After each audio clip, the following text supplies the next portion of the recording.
Ubu turimo kwitwa bande, ni the Mugishas, ni the Tigers. Tukitwa bamugisha.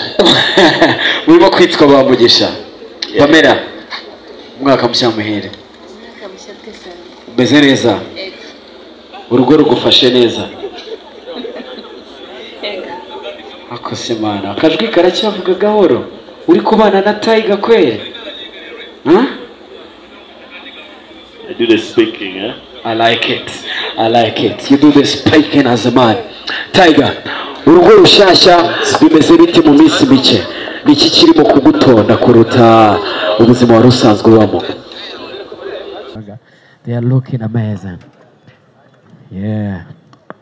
Urukweto rumwe rushobora kuba rwakwishyurira inzu yose ubamo umwaka wose. Yeah, Kigali Boss Babes. Mpereye kuri Aria Cool. Congratulations. Thank you so much. You guys are doing amazing. Thank you. Kuva kuri biriya byinshi ntarondoye kugeza kuri Black Elegance Party, everything is super. Wow. Yeah, thank you. You looking amazing. Thank you. Who is your designer tonight? Odila. Odila. Niwe wakwambitse. Yeah. Your dress ifite izina se turayivugaho iki? Tukore ku nkweto uhereye ku giciro cy'uwo mwambaro mwiza w'umukara wahawe na Odila. Iyo dress ihagaze angahe yari yakora? Ukuntu bimeze rero, Odila iyo ari bunyabike cyangwa mfite event ndi bujyemo ankorera amakanzu menshi. Yes. Hanyuma nkaza kuyatrayinga iyo ngaragara neza kuruta izindi akaba ariyo nambara. Wumva nishyuye nk'amakanzu 10 ku ijoro. Just to wear only one. Abakire sabana. I'll make it very simple. Ikibazo cyoroshye cyane. Ariko that's the truth. Ikibazo cyoroshye cyane. Ni ikihe kintu ufite aho ngaho cyangwa wambaye gihenze kuruta ibindi? Okay, ikintu gihenze cyane kurusha ibindi ni impeta. Ikoze muri diamonds. Zahabu pure and diamonds. And diamonds. Oh. Yeah. Angahe? Ni gift cyangwa ni something special. Numuntu wayishyize ku rutoki rwawe. Oh yeah. Somebody has put a ring on it. Murabyumva. Arakoze cyane. Ambassador Aria Cool, what are you looking forward to do, to see tonight? Niki kintu wumva kiraza kugushimisha umugoroba? I'm already happy. I'm seeing my people, our supporters.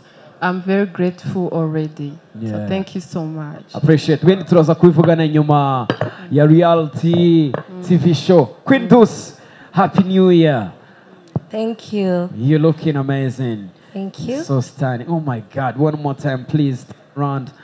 People want to see what your mama gave you. Zenguruka mo gatoya to OMG. Wow.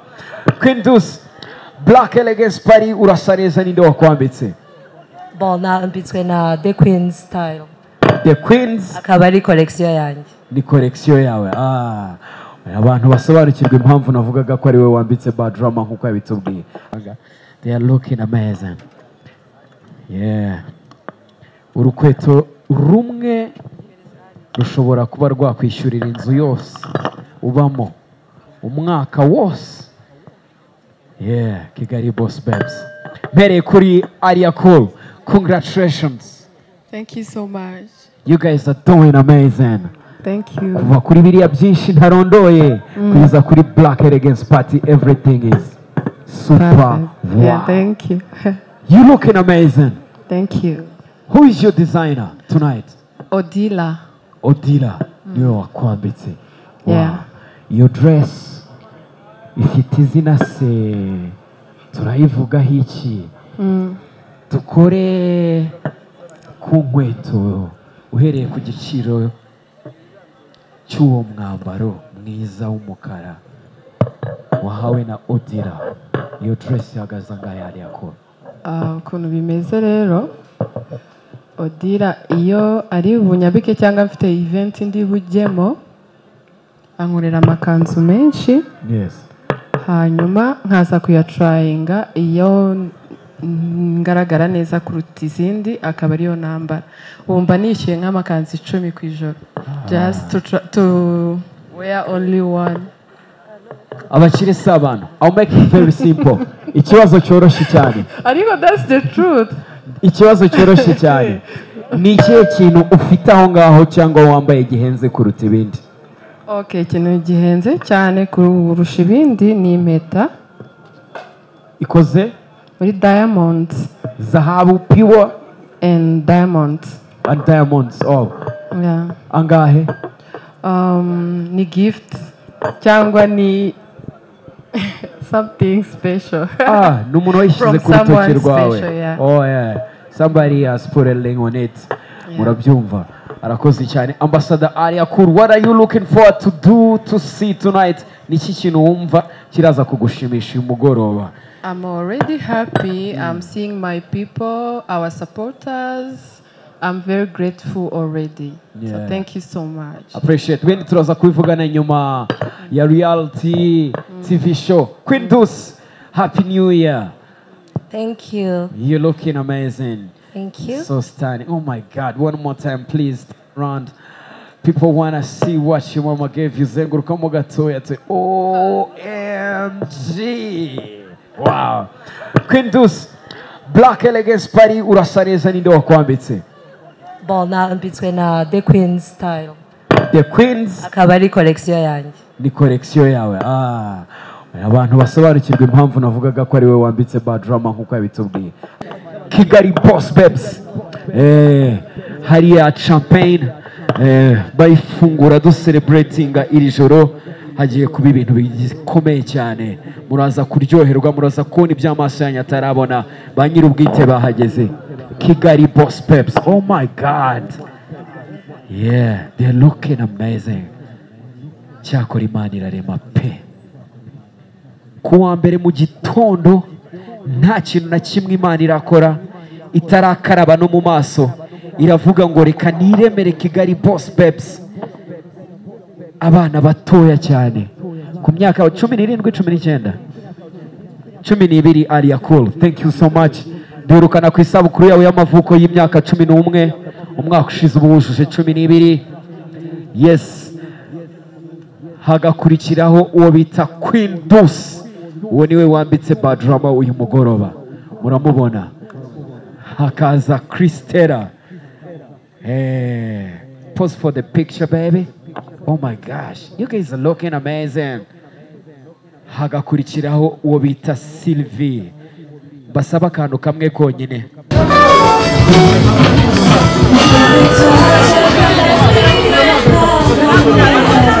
Ladies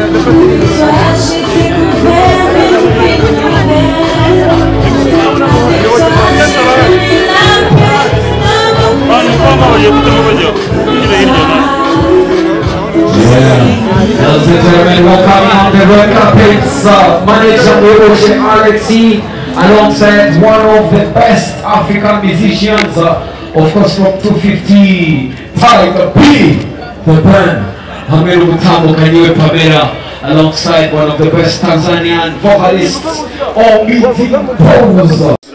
Wow, wafata agafoto, Pamela neza cyane.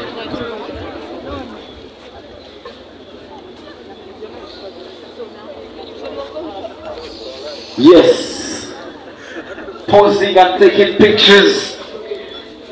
Yeah. Nanje ndimo nitegura kubabaza utubazo dukeya. As I'm getting ready to talk to them, ladies and gentlemen, Tiger B n'umutambo Kaniwe. Yeah.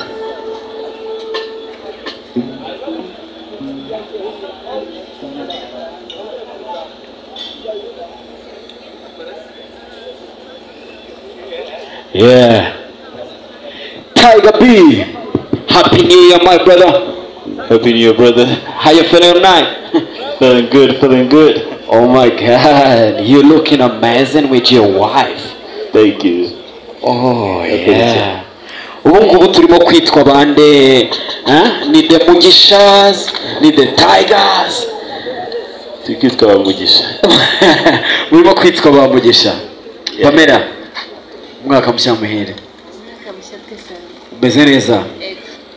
Urugo rugufashe neza? Akose mana, akajwi karacyavuga gahoro. Uri kubana na Tiger kweli? Huh? I do the speaking, eh? I like it. I like it. You do the speaking as a man. Tiger, urugo rushasha bimeze bite mu minsi mike? Niki kirimo kugutonda kuruta ubuzima wari usanzwe ubamo? A lot of surprises. I'm a surprise menshi tu ni ibintu byiza cyane. Nk'ikintu kimwe wabonye utari witeze. Ibyishimo ibanga. Ibanga uraryemerewe by the way. Uburenganzira bwawe. Reka mpagarara aho nkureba neza cyane. Nongere nkwitegereze. Ejo bundi barimo bambaza bati noneho ko impeta yayisize reka ndebe uyu munsi ko wayizanye. Amazing. Byari byageze gute Ben? Ni imihini myinshi itera amabavu. Iyo nabifite yari ntoya nabiyavuriye neza. Yes. Bambwiye yuko nguru umwe mu basitari muri Afrika bambaye impeta zihenze ku bukwe bwabo wayikoreshereje he? Barakubeshye. Barabeshye.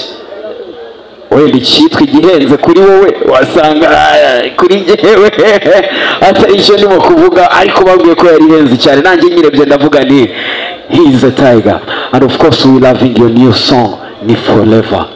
Thank you so much. I appreciate it. Kugeza imvi zije? Yes sir. Yeah, I like that. So ntakubashije byinshi enjoy your night. What are you looking forward to do Pamela tonight? To party. To party, and that's Black Elegance Party. Thank you so much, the band, and of course, rafiki yangu kutoka TZ.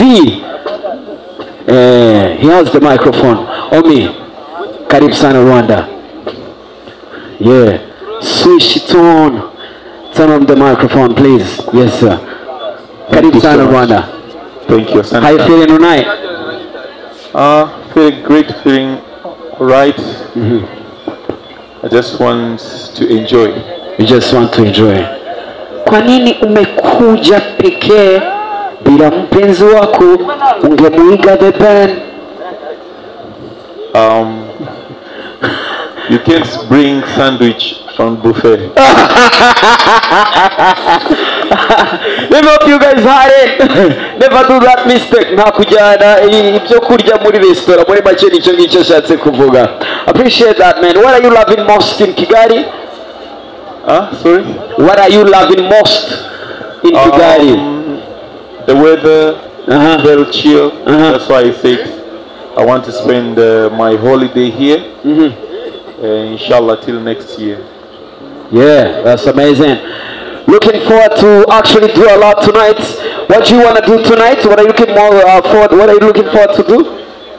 Just having fun. Having fun. That's great. Thank you so much, Omi. And of course, manager muyoboke Alex. Nawe tuguha ikaze kabisa. Umwaka mushya muhire. Twese tuwusangire. Manager w'ibihe byose. Tunakubali. Urakoze neza kabisa. Muri ataye nziza cyane. Manager muyoboke Alex, umuhungu wacu wamaze kumushingira ni kimwe mu bintu tugomba kugushimira. Nyuma y'umugabo ntakiri umuhungu, umuhungu ni wowe. Iyo abantu bari mu kigero kimwe burya nawe ugira utundi. Ubu ngubu bagenzi bawe nawe iyo bakoze uravuga uti wa muhungu we bimeze bite? Akongeraho ngo wa mugabo wa Pamela meze. Nziza cyane. Alex muyoboke, who is your favorite Kigali Boss Babe?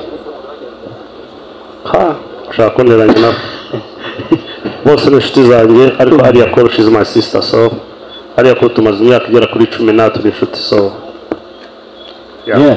Wakoze cyane kuza. Reka ne kubabaza byinshi, turacyari kumwe kuri uyu mugoroba. Enjoy the night.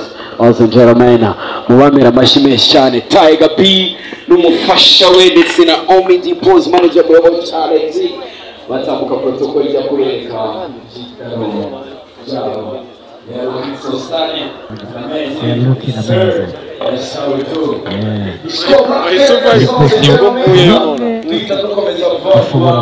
Ibi nari ntegereje nta n'ibindi. Umwaka wose. Yeah, Kigali Boss Babes. Mpereye kuri Ariya Cool. Congratulations. Thank you so much. You guys are doing amazing. Thank you. Kuva kuri biriya byinshi ntarondoye kugeza kuri Black Elegance Party, everything is super. Wow. Yeah, thank you. You looking amazing. Thank you. Who is your designer tonight? Odila. Odila. Niwe wakwambitse. Yeah. Your dress ifite izina se turayivugaho iki? Dukore ku nkweto uhereye ku giciro cy'uwo mwambaro mwiza w'umukara wahawe na Odila. Iyo dress ihagaze angahe yari yakora? Ukuntu bimeze rero, Odila iyo ari bunyabike cyangwa mfite event ndi bujyemo ankorera amakanzu menshi. Yes. Hanyuma nkaza kuyatrayinga iyo ngaragara neza kuruta izindi akaba ariyo nambara. Wumva nishyuye nk'amakanzu 10 ku ijoro. Just to wear only one. Abakire sabana. I'll make it very simple. Ikibazo cyoroshye cyane. Ariko that's the truth. Ikibazo cyoroshye cyane. Ni ikihe kintu ufite aho ngaho cyangwa wambaye gihenze kuruta ibindi? Okay, ikintu gihenze cyane kurusha ibindi ni impeta. Ikoze? Muri diamonds. Zahabu pure and diamonds. And diamonds. Oh. Yeah. Angahe? Ni gift cyangwa ni something special. Numuntu wayishyize ku rutoki rwawe. Oh yeah. Somebody has put a link on it. Murabyumva. Arakoze cyane. Ambassador Aria Cool, what are you looking forward to see tonight? Niki kintu wumva kiraza kugushimisha umugoroba? I'm already happy. I'm seeing my people, our supporters. I'm very grateful already. Yeah. So thank you so much. Appreciate. When turaza kubivugana nyuma ya reality TV show. Queen Deuce, Happy New Year. Thank you. You're looking amazing. Thank you. So stunning. Oh my God. One more time, please. Round. People want to see what your mama gave you. Zenguruka mo gatoya te. OMG. Wow. Queen Deuce, Black Elegance Party, urasa neza ninde wakwambitse? Bon, nambitswe na The Queen's style. The Queen's? Akaba ari collection yanjye. Ni collection yawe. Abantu basobanukirwa impamvu navugaga ko ari we wambitse bad drama nkuko yabitubwiye. Kigali Boss Babes. Hariya champagne. Bayifungura du celebrating iri joro. Hagiye kuba ibintu bikomeye cyane. Muraza kuryoherwa, muraza kubona iby'amaso yanyu atarabona. Ba nyir'ubwite bahageze. Kigali Boss Babes. Oh my God. Yeah, they're looking amazing. Cyakora Imana irarema pe. Kuwa mbere mu gitondo nta kintu na kimwe Imana irakora itarakaraba no mu maso. Iravuga ngo reka niremere Kigali Boss Babes. Abana batoya cyane ku myaka 17 19 12 Aria Cool. Thank you so much. Durukana ku isabukuru yawe y'amavuko y'imyaka 11 umwaka ushize ubujuje 12. Yes. Hagakurikiraho uwo bita Queen Deuce. Uwo niwe wambitse bad drama uyu mugoroba. Muramubona. Hakaza Christella. Pose for the picture, baby. Oh my gosh, you guys are looking amazing. Hagakurikiraho uwo bita Sylvie. Basaba akantu kamwe konyine. Nimuse n'abahana maka distance gatoya cyane ndabinginze. Gato cyane. Yes, thank you. Akandi kantu kamwe konyine mu byubahiro byanyu nk'abanyamafaranga. Would you please mu byubahiro byanyu turn around a little bit. Hey, buddy, please turn around. Oh my God, this is amazing. Mwabonye? Hari ikintu kimwe nabonye bahuriyeho ariko nzakibabwira ubutaha. Iyi reality TV show nimara kujya hanze ndaza kukivuga. Ni iki? Amafaranga. What? Their mom gave them.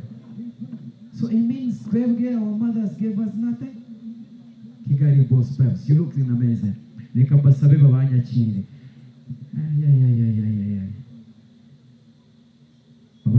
akantu ko kunywa mbere yuko tugira icyo tuvugana babakire dushimira cyane Moet na Hennessy bateye inkunga Black Elegance Party dushimira cyane Skol yateye inkunga iki gikorwa dushimira cyane Royal Events kuri sound nziza cyane amajwi mwumva uko arimo gusohoka ni Royal Events bafite sound nziza cyane dushimira itangazamakuru ryose riri hano ladies and gentlemen Danny Collection cyo kunywa cyabagezeho misha kanyota wongere musome mucurure mbere yuko tuganira Kigali Boss Babes iyo ugiye kubaza abanyamafaranga ugomba kwitonda babakobwa beza cyane bafite microphone mumfashe muzibampere mvugane nabo mfite amahirwe yo kuvugana n'abajeje tafaranga they are looking amazing urukweto rumwe rushobora kuba rwakwishyurira inzu yose ubamo umwaka wose Kigali Boss Babes mpereye kuri Aria Cool congratulations. Thank you so much. You guys are doing amazing.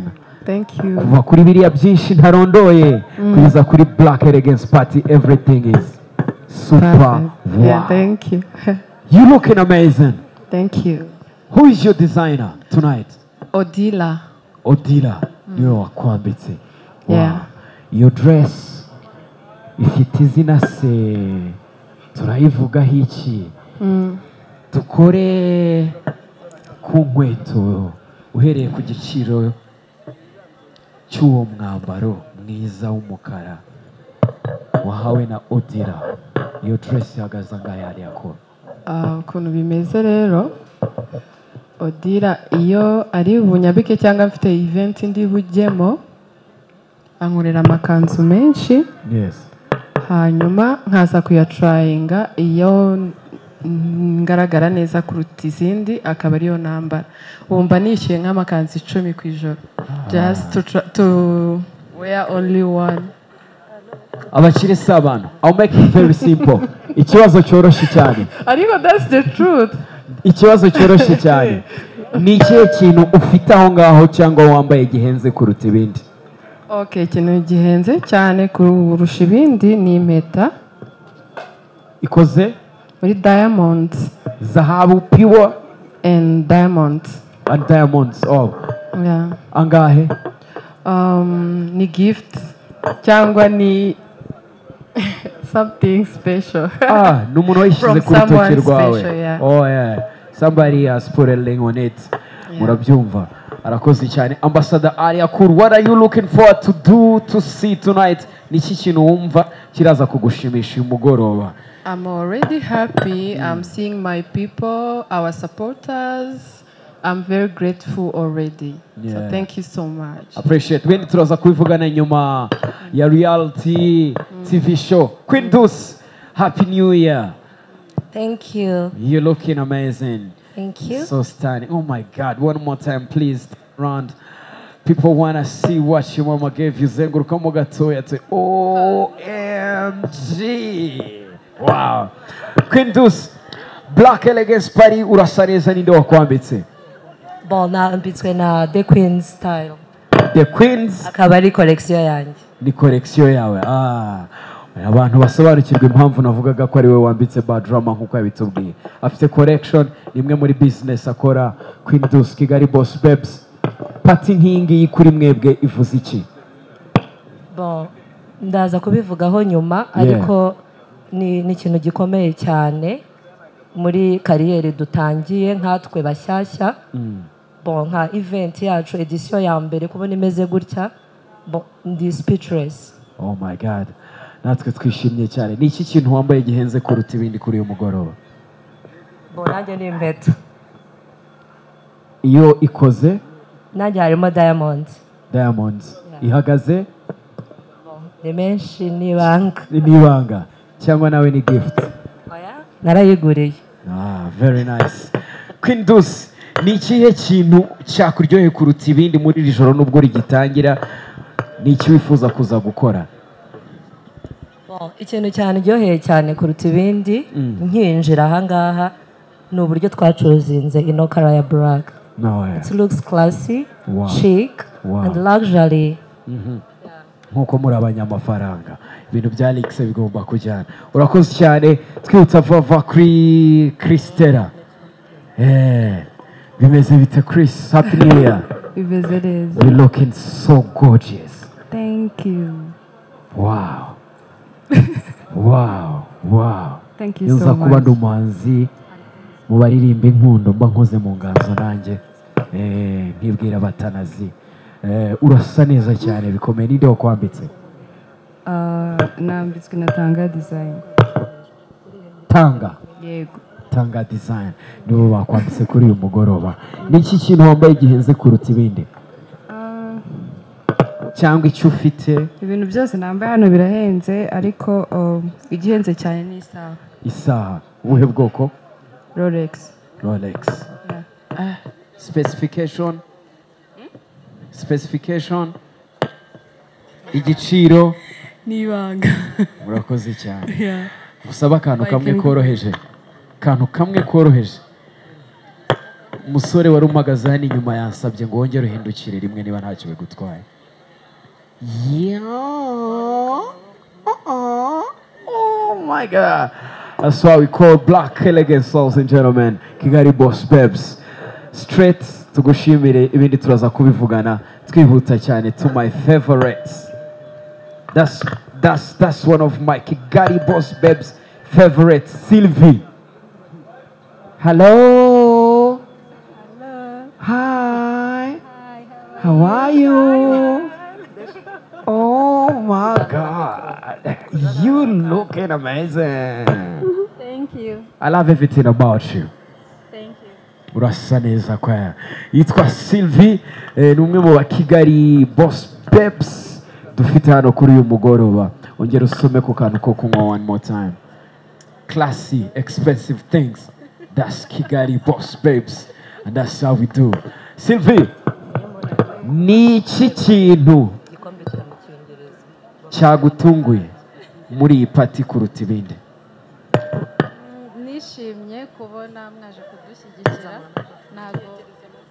Nishimye kubona mwaje kudushyigikira byanejeje kandi ndanezerewe.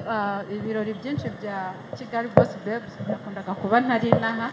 Uyu munsi rero nanezerewe ko byabaye nanjye ndi ntari. Yeah, I said I love everything about you, but look at the dress, look at the style, look at everything. Ni iki kintu wambaye wowe gihenze mbere yuko umbwira umuntu wakwambitse? Ako bakita gwiki? Impeta. Ni umuntu wayishyizeho nawe? Oya. Wakaguze mu kihe gihugu? Nayiguze muri Mali. Muri Mali. Very nice. Agaciro kayo nawe urakagira ibanga. Cyaturaza kubivugaho hari imbere mu kanya nitwongera. Niba. Amazing. Urakoze cyane.